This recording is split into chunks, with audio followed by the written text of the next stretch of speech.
strategi publikasi. Setelah kita membaca banyak referensi, setelah kita menemukan ide terbaik untuk karya tulis kita, kemudian setelah kita menuliskan karya tulis kita, maka saatnya kita perlu mempublikasikan artikel kita agar gagasan kita itu abadi, gitu ya.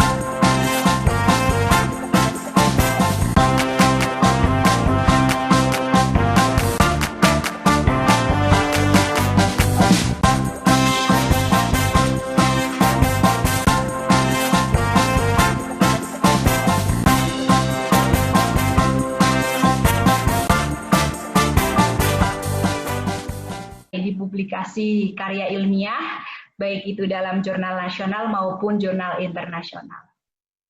Ini, jadi yang pertama, strategi pertama adalah pilih jurnal yang sesuai. Nah, cara memilih jurnal yang sesuai bisa dimulai sejak kalian mencari referensi, sejak kalian menulis. Jangan menunggu artikelnya selesai. Gitu ya. Jangan-jangan nanti artikel kita yang selesai ditulis tidak ada jurnal yang sesuai, gitu ya. Jadi bertahap, sejak awal kita punya topik, kita perlu cari jurnal yang sesuai. Cari jurnal yang sesuai bisa lewat Sinta, gitu ya.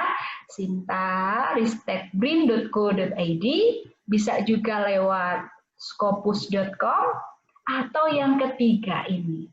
Nah, di cara mencari lewat Sinta sudah pernah saya jelaskan tadi, kemudian lewat Scopus bisa disimak lagi tayangannya.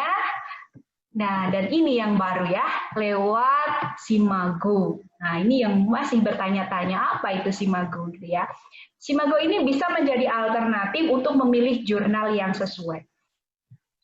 Jurnal internasional khususnya. Kalau jurnal nasional masih kita merujuknya pada Sinta. Tapi kalau jurnal internasional ada alternatif jalan lain untuk menemukan jurnal yang sesuai untuk artikel kita.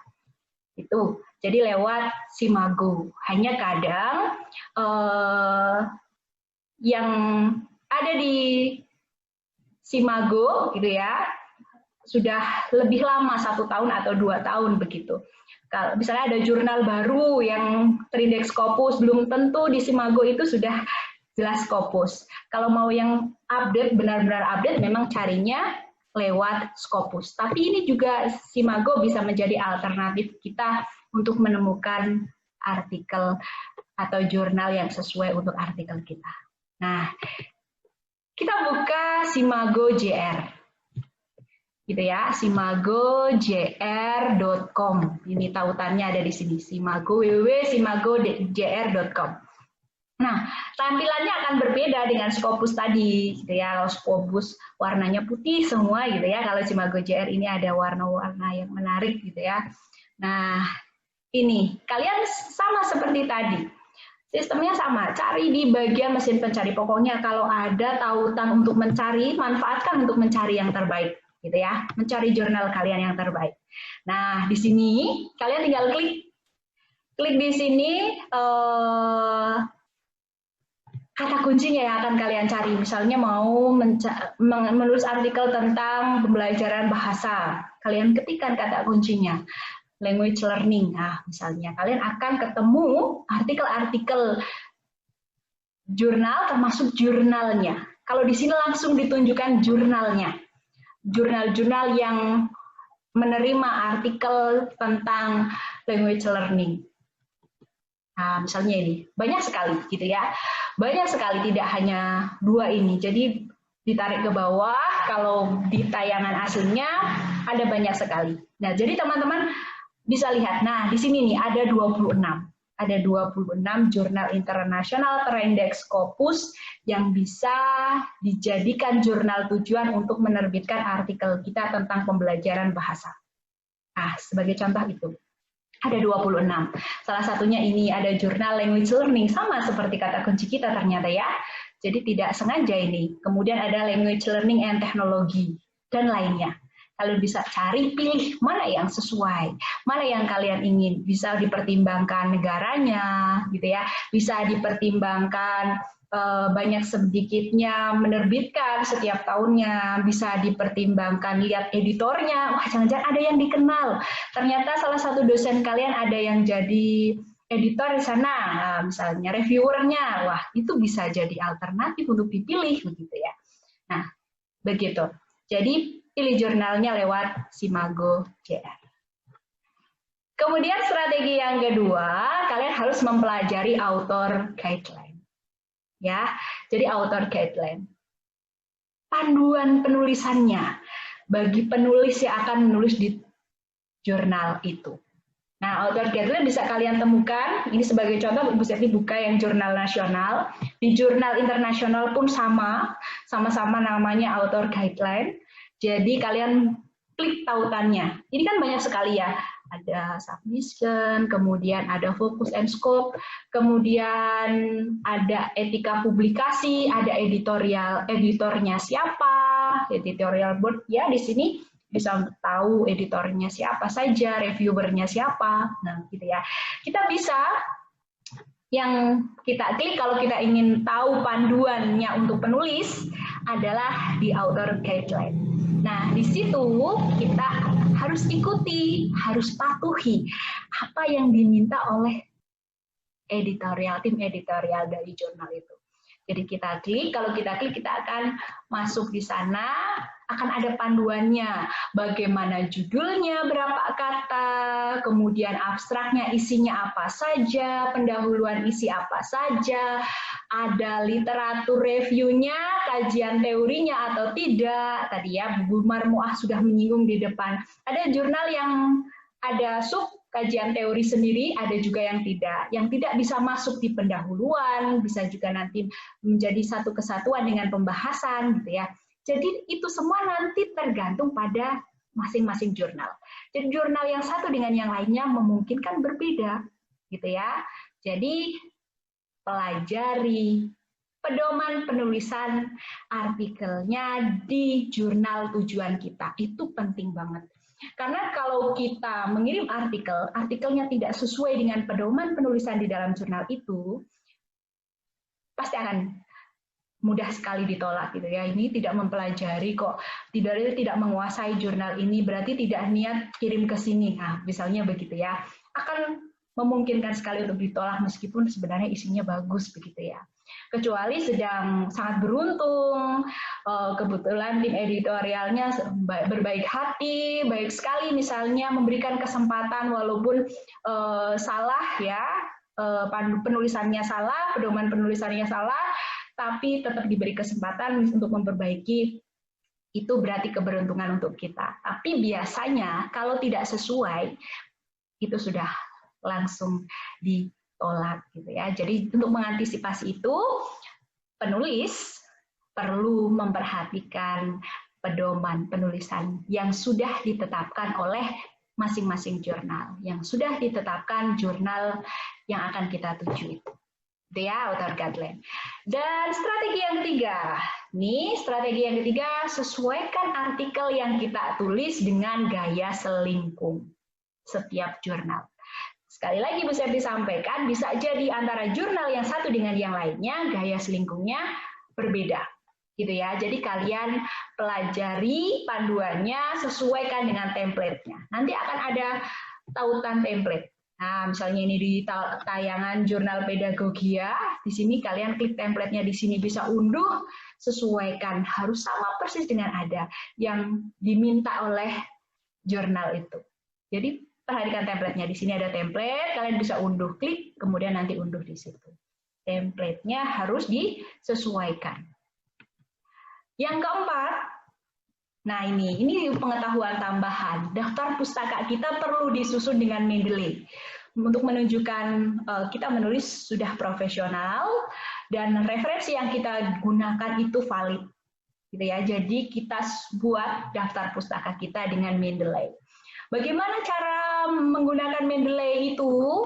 Nah, teman-teman harus mulai aktif cari tahu. Banyak sekali petunjuknya di YouTube ada, di website ada, kalian ikuti. Nah, tampilannya akan seperti ini. Jadi kalau sudah punya Mendeley, sudah diinstal, maka di dalam Microsoft Word kita sudah ada logo Mendeley-nya di sini, berarti kita sudah bisa menggunakan Mendeley saat kita menulis.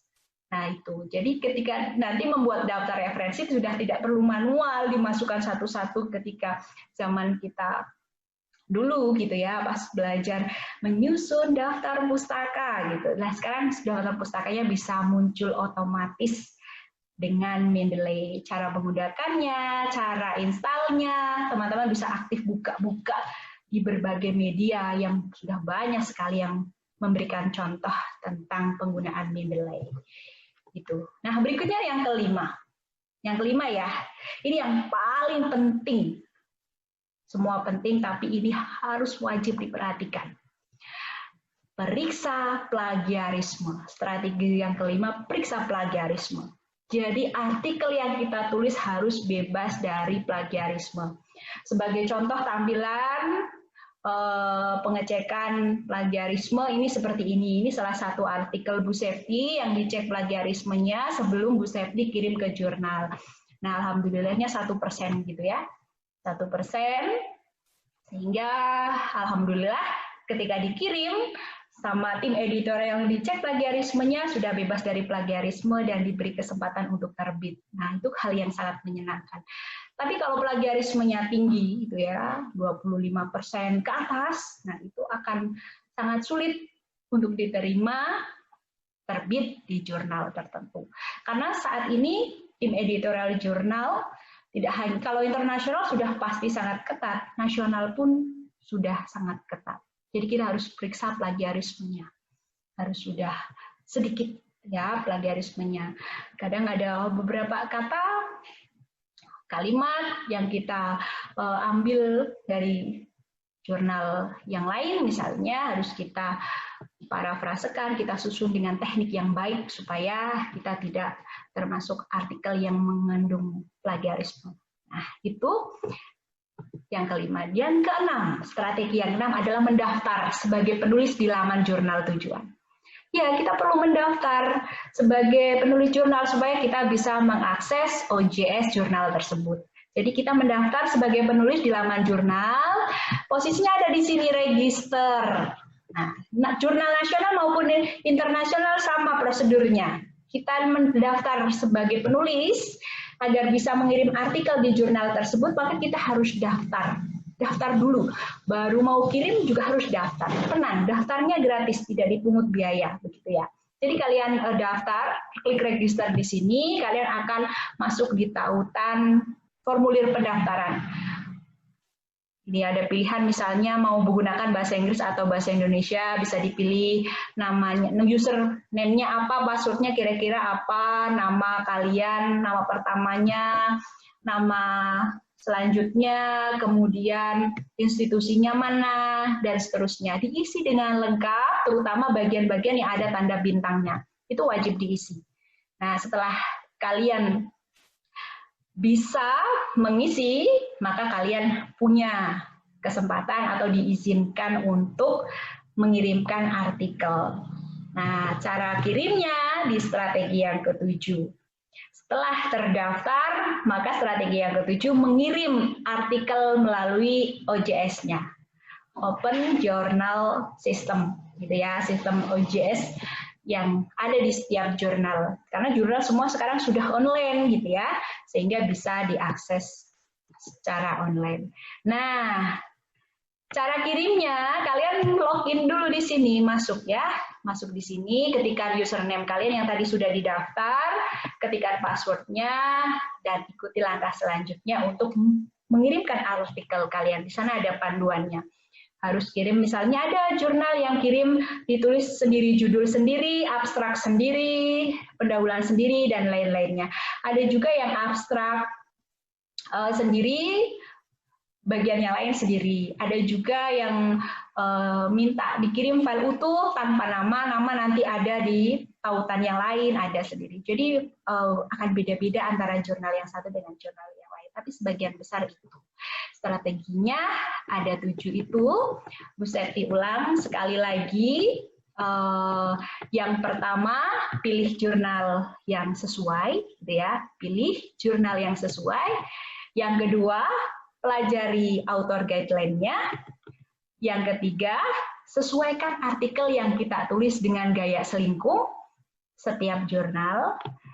Dan yang keempat, susun daftar pustaka dengan Mendeley. Yang kelima, periksa plagiarismenya.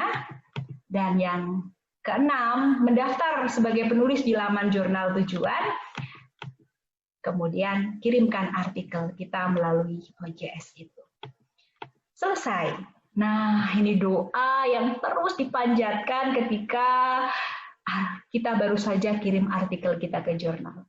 Semoga artikelnya terbit, semoga artikelnya terbit gitu. Itu